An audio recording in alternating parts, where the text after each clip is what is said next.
Jim Brady and other gun control advocates denounce the Republican filibuster that seems to have killed the Brady bill. And American Airlines promises better advice for frustrated flyers as the strike goes into day 3. This is the CBS Evening News.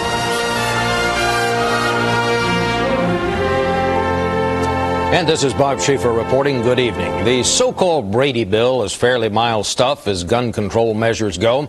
It requires only a 5-day waiting period to buy a handgun. But symbolically, it has come to have enormous significance to people on both sides of the gun control issue. Supporters thought this was the year it was finally going to happen. So they were shocked yesterday when Senate Republicans killed it with a filibuster. And today, they were trying to regroup. Jim Stewart has our report. After 5 years of coming closer and closer to passage of the Brady bill, supporters admitted temporary defeat again today, and the experience left them bitter. How many children must die while the Senate runs away for Thanksgiving? How many police officers will be shot while the filibusterers sit down for their Thanksgiving dinner? The Brady bill, which would require a 5-day waiting period and background check on handgun buyers, was choked off by a late-night Republican-led filibuster, which has Democrats and President Clinton perplexed. I'm surprised by this. I have to say I am surprised. I thought after the bill passed the House, especially by such a healthy margin, that the majority rule would prevail in the Senate. It is a simple outrage that we can have a tyranny of a minority, a few members in the Senate that can hold up something that 90% of the American people want. With street crime topping many Americans' worry list, Democratic Majority Leader George Mitchell predicted the GOP will pay at the ballot box for the filibuster. Republican Senate Leader Bob Dole laughed off the warning. You mean he's not going to contribute to our campaign? Shucks. Jim Brady, who almost died in the assassination attempt on President Reagan and for whom the bill is named, pleaded with Dole to allow a vote. Come on, Senator Dole, level the playing field. Let's do what America wants and what the majority of your colleagues want to do. End the filibuster. Early this evening, the Republicans were showing signs that they may want to rethink some of that opposition, although it's still unclear whether the Brady bill will get a hearing this year. The only thing that is clear is that Republicans don't want to go back and face voters, having opposed for the second year in a row the Brady bill that 91% of the American public says that it wants. Bob? Thank you very much, Jim. Late this afternoon, the Senate ended weeks of stalemate and passed a 13-week extension of unemployment benefits for 1 million jobless workers. That measure now goes to the House. American Airlines claims it is doing a little better today, but striking flight attendants say things are still chaotic, and many ticket holders agree. Vicki Mabry is standing by at the Fort Worth Dallas Airport. Vicki? Bob, American is the nation's largest airline. It carries about 200,000 passengers a day normally. But during the 3 days of this strike, most of its planes have been taking off with only cargo and mail, leaving behind stranded passengers. So then you come and you stand in line for 4 hours. Don't get anywhere. She checked all the way till Monday, and we can't get there. That's the frustration voiced by Americans' passengers across the country. Long lines, long waits, and it probably will get worse next week. Wednesday and Sunday are going to be hell days at the airports, I would say. So many disgruntled passengers complained to the Federal Transportation Department that Transportation Secretary Federico Pena sent American a letter telling the company to take the necessary steps to let passengers know which flights are canceled so they can make other plans. I simply reminded American that they have an obligation to be very correct about the information they're providing to the traveling public. Our major concentration has been on identifying our flights, evaluating our flights, and to the degree that we can possibly do it, reaching out for the customer in advance to notify them of the status of the operation and what we're going to do about either accommodating them on American Airlines or putting them on another carrier. But with the busy Thanksgiving holiday approaching, other carriers may already be full, and travel agents say those with available seats may be selective about which American passengers they will take. They're probably going to prioritize how those tickets are accepted because a full coach revenue passenger is probably going to have priority over a restricted ticket for reaccommodation on the other carrier. The good news for travelers is that federal regulations have been relaxed. Other airlines are being allowed to add additional flights, routes, and larger equipment just for the duration of the strike. So, Bob, passengers may have a better chance of reaching their destinations for Thanksgiving. All right. Thank you very much, Vicki. The current strike is proving costly for American, and it could wipe out chances of turning a profit for the company this year. But American is hoping for long-term gains, as we hear from Monica Gale. All the planes are on the ground. Flight attendants, shut them down. As American Airlines flight attendants stand their ground, you can check your baggage, but you're not going. Pilots shuttle nearly empty planes around the country, costing American more than $20 million a day. Mr. Crandall has totally misjudged the mood of his employees, and he has totally misjudged the impact of his unfair demands on our work group. By calling an 11-day strike, the flight attendants hope to cripple the airline and still hold on to their jobs, returning to work before American can train replacement workers. The FAA now requires a minimum 10-day training period. This is an innovative tactic that the flight attendants are pursuing. On the one hand, they're hurting the employer by striking. On the other hand, they're not putting their workers at jeopardy. At issue are wages, staffing, and work rules. In an increasingly volatile market, American Airlines is trying to cut back on its only variable cost, which is labor, in order to remain competitive with smaller, leaner airlines. The short and the medium hops are where American is saying, I can no longer compete against Southwest Airlines. And I can no longer compete against an increasingly expansive Continental Airlines. We're not trying to do anything to our flight attendants. We're trying to structure the company so that it can succeed for the long term. In the short term, if this standoff isn't resolved quickly, everybody could lose.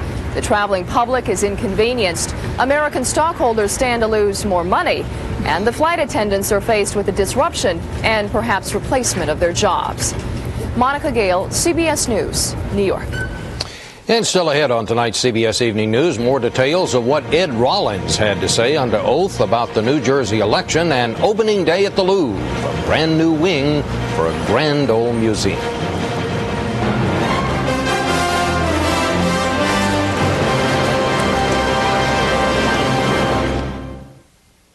Start fresh and get a whole other kind of chip. Chip Shot. Presto Chip Shot potato chips. Slices so thin they gotta be crisp. Regular or ripple cut. Fry them up or even microwave for a light, no-fat chip. Chip Shot. Perfect Chip Shot slices. Flavor them up for the taste you want. Clean up easy. Dishwasher safe. Chip Shot. Crisp, light, delicious. A whole other kind of chip. Chip Shot potato chipper. Chip Shot. From Presto. Introducing the new Shell MasterCard from Chemical Bank. With this MasterCard, when you buy something you want, you earn something you need. Free Shell gasoline. With the new Shell MasterCard from Chemical Bank, average drivers could save 10% of their yearly gasoline costs. Use the card just 6 times a year and there's no annual fee. To apply for the Shell MasterCard from Chemical Bank, call 1-800-FREE-GAS. You can't breathe. Your sinuses are blocked. Last time you got a doctor's prescription. This time he told you to get Tavis D, the same full-strength medicine without a prescription. Good morning. Tavis D, 1 tablet, 12 hours, no prescription. You wouldn't take your $1,200 evening gown to a laundromat, so why take your GM vehicle to anyone other than your GM dealer? No one else has the training and genuine GM parts to protect your investment. So when you need service, come back to your GM dealer. Yesterday, CBS News reported that Oregon's embattled Senator Bob Packwood wanted to resign his Senate seat if he could get some assurance that investigations into his activities would cease once he left office. Packwood wasn't talking today, but apparently he got no such assurances.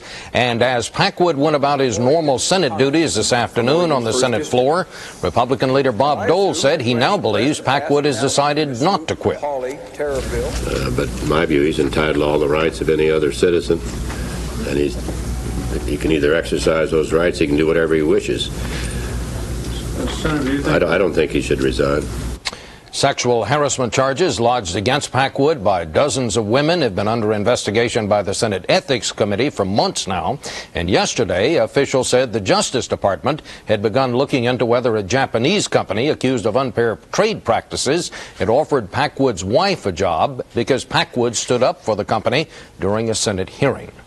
Facing a barrage of lawsuits and possible criminal violations ever since he claimed he paid black citizens $500,000 to hold down the vote in the New Jersey governor's race, political consultant Ed Rollins gave more than 7 hours of sworn testimony to lawyers in the case yesterday.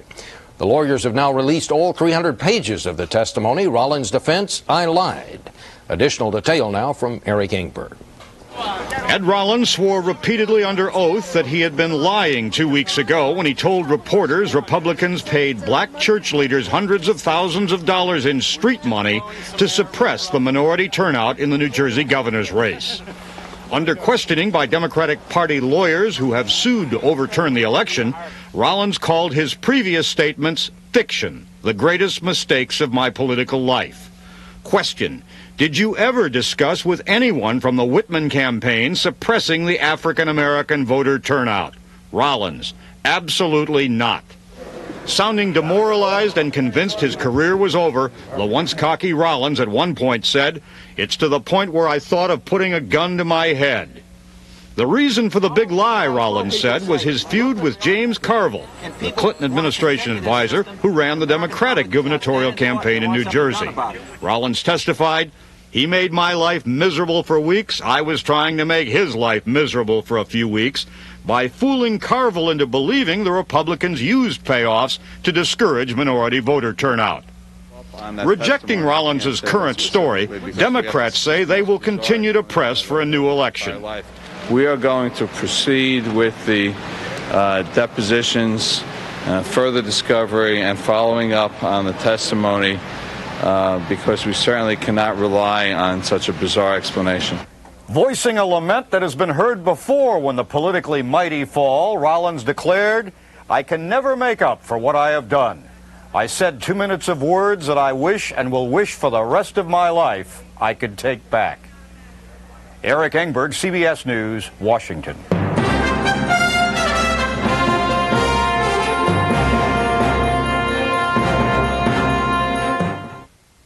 For one big day, 10 a.m. to 9 p.m., Sears invites you to make your own sale. Take 10% off everything from sunrise to sunset, start to finish. The beauty is, you decide. And if what you want is already on sale, great. Take off an extra 10%. That's an extra 10% off sale prices. You make the sale at Sears, A to Z, top to bottom. Starts 10 a.m. Sunday, ends 9 p.m. Sunday. Hurry. How do you give low-saturated fat oils like canola a different taste? Add corn oil. Only Mazola Right Blend blends the leading corn oil with canola oil. So there's 1 gram of saturated fat per serving. It's a low-saturated fat oil. It tastes great. For sautéing, tossing, or baking, use Mazola Right Blend and blend good taste into your healthy cooking. From Mazola. Imagine a wonder drug that could help reduce minor arthritis pain so the Panthers wouldn't lose their star shortstop. One that studies show could actually help prevent second heart attacks so families could gather for years to come. A wonder drug? Yes, it's Bayer Aspirin, the wonder drug that works wonders. Lysol spray use number 72, the busiest seat in the house. Lysol disinfectant spray. There's nothing this can't do. I'm Charles Carroll. There's a new generation of Americans that doesn't remember the death of John F. Kennedy. That's one of our subjects this Sunday morning. President Clinton and the leaders of 14 Asian and Pacific nations wound up their 3-day trade summit today in the seclusion of a windswept island northwest of Seattle. And some are already saying the meeting signaled a historic turn in U.S. trade, with more emphasis now on the booming economies of Asia and the Pacific, less on the struggling economies of Western Europe. Rita Braver has our report. You might call it a try at shipboard romance. President Clinton invited 14 Asian Pacific leaders he's trying to woo into opening their markets to U.S. products to cruise 8 miles off Seattle to tiny Blake Island in Puget Sound. There was a little hitch in docking while the world's press watched. But it didn't bother President Clinton. Was it smooth sailing, Mr. President? Smooth sailing. The president led his guests into a Native American-style longhouse for a kind of encounter session. The idea was that Mr. Clinton would moderate a freewheeling conversation among the leaders. I'm going to begin this morning by talking about the challenges and opportunities we face as a region as we move toward the 21st century. But so much for freewheeling. Chinese President Jiang Zemin's staff handed out copies of the 7-page speech he delivered at the session. And in apparent response to his private meeting yesterday, in which President Clinton urged human rights reform in China, Jiang said that international cooperation can occur only if nations stay out of each other's internal affairs. But at least in public, the group seemed to get along just fine. There were lots of pretty photo ops, and at times Mr. Clinton looked like a scout leader taking his troop on a hike.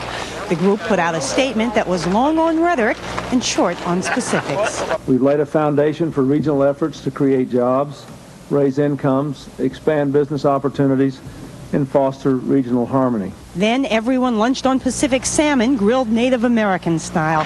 And the leaders went back to their homelands, knowing each other a little better, but with a lot of unresolved questions about how the Asian Pacific economic community will really operate in the years ahead. Rita Braver, CBS News, Blake Island, Washington.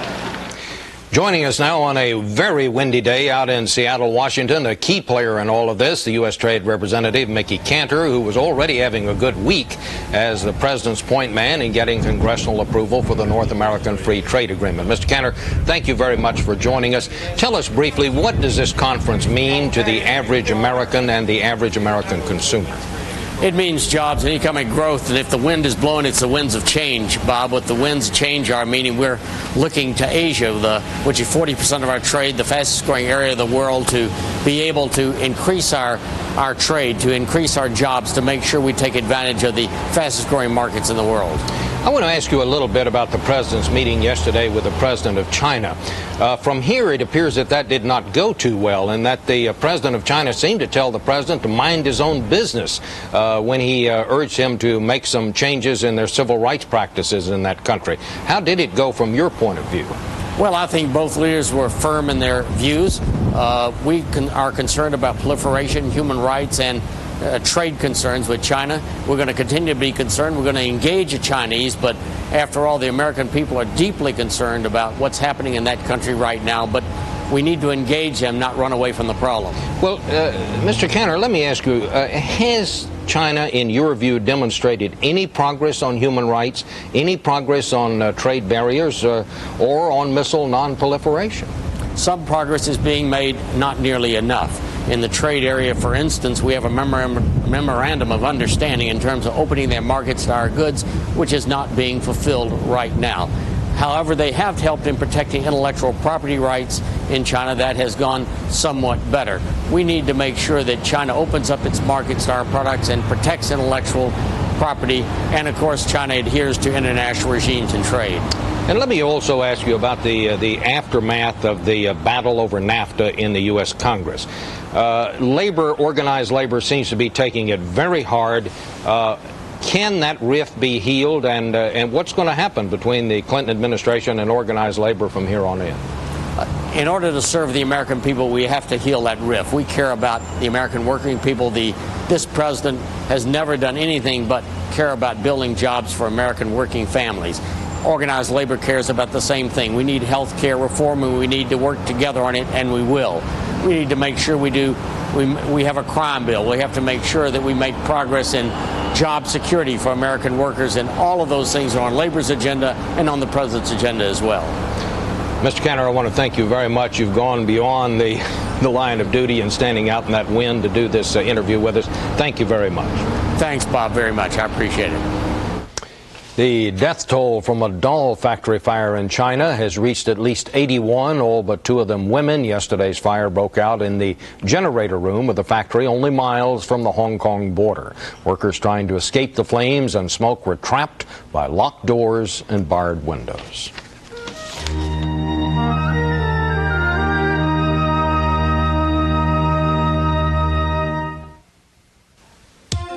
Salad Shooter helps you every day. How about some cheese for your pizza or perfect salad shooter hash browns for breakfast? Vegetables sliced or shredded, and nothing tops a salad like Salad Shooter. Point and shoot to help you every day. Presto Salad Shooter electric slicer shredder. So you can fill an omelet, slice a beet, make a soup, top a treat. Clean up easy, dishwasher safe, stores anywhere. Salad Shooter helps you every day. Original and professional Salad Shooter. I use a shampoo for dandruff, but my scalp still itches like crazy. You need Scalpicin, the revolutionary scalp medicine for deep scalp itch, not ordinary dandruff. Scalpicin is not a shampoo. It's a clear liquid you don't wash away like shampoo. Apply Scalpicin anytime for deep scalp itch relief, with medicine chosen by dermatologists over all these dandruff shampoo formulas. Scalpicin penetrates to relieve the itch and help prevent flaking. The itch is gone. Scalpicin, the scalp medicine for deep scalp itch. Highway 421 near Spivey's Corner, North Carolina. Not exactly the place you expect to find a busy accounting firm like Duval & Dean. But thanks to Sprint Cellular and their car, Duval & Dean can handle clients clear across the state and still be there to take calls no matter where they are. There's one other advantage to doing business at 55 miles per hour. There's no fighting over who gets the window office. After NAFTA, President Clinton won the battle, but can he heal the wounds of the trade war? Commerce Secretary Ron Brown faces the nation Sunday.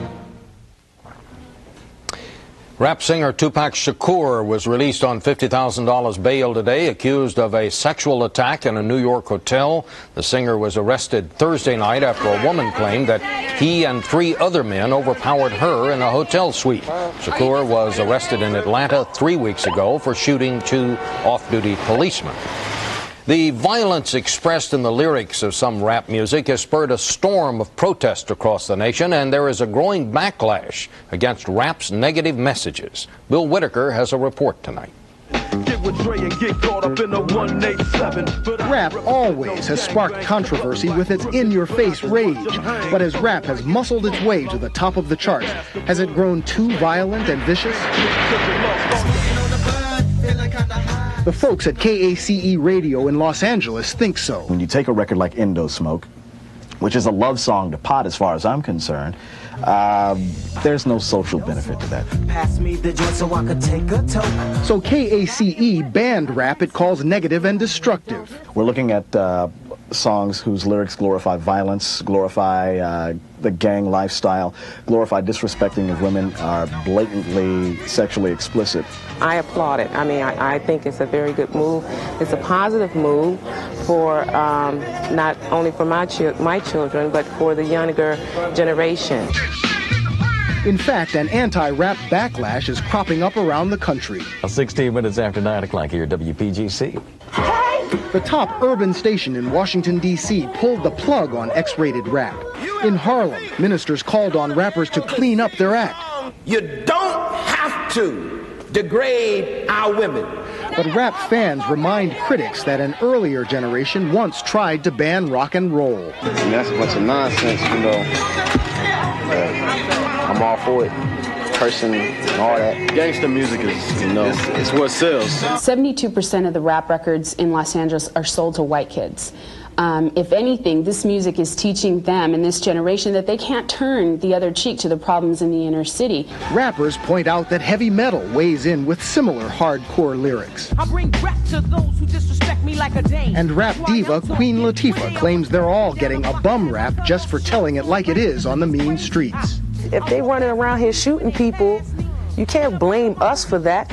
Go into the real problem. Don't just sit here and say musicians, rappers. Rappers say their art is a reflection of real rage that's not going away. Neither, critics say, will their outrage. Bill Whitaker, CBS News, Los Angeles.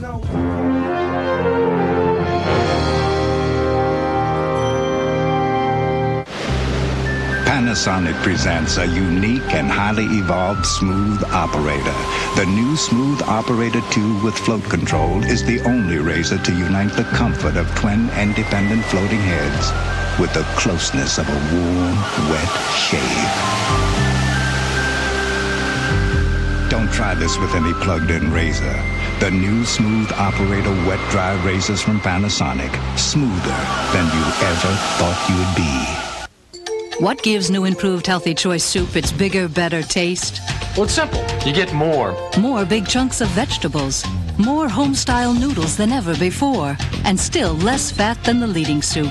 You gotta want more. And lean, tender cuts of chicken for a more savory taste than ever before. This soup tastes great. New improved Healthy Choice soup with a bigger, better, bolder, tastier new taste. Healthy Choice. For one big day, 10 a.m. to 9 p.m., Sears invites you to make your own sale. Take 10% off everything from sunrise to sunset, start to finish. The beauty is, you decide. And if what you want is already on sale, great.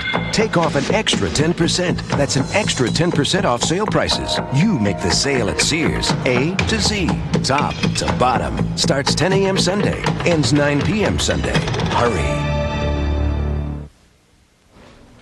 About 50,000 tourists and art lovers took advantage today of the best deal in town. And that's a big one because the town is Paris. And the deal, free admission to the enlarged and renovated Louvre Museum. Alan Pizik has our report.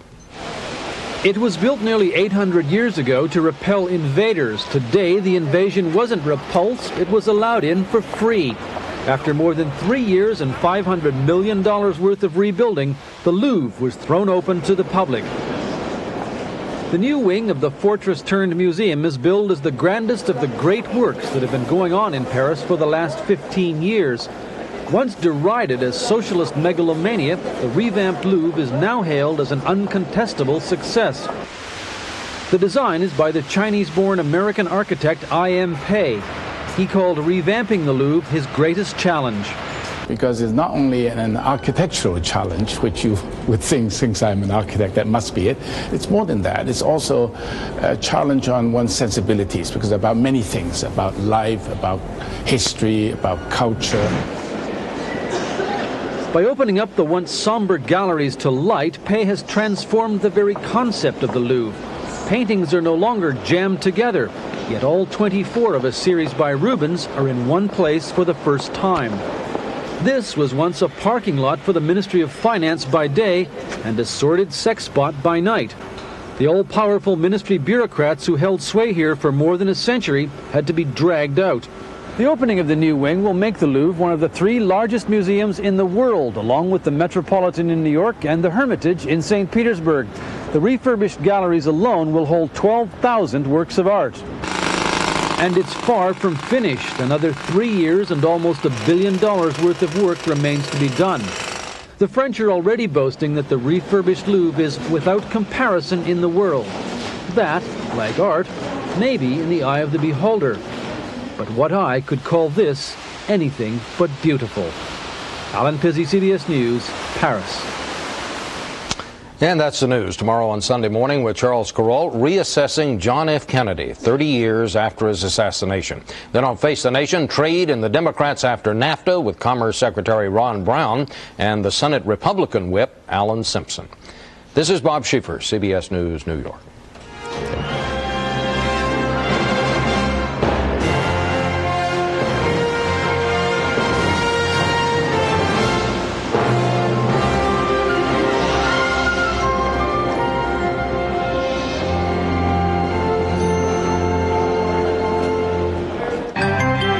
Experience CBS News. The Bears are coming off a win. The Chiefs are coming off a lot of wins. Sunday on CBS, it's Chicago, Kansas City. Kansas City, here I come. We're big fans. This is CBS.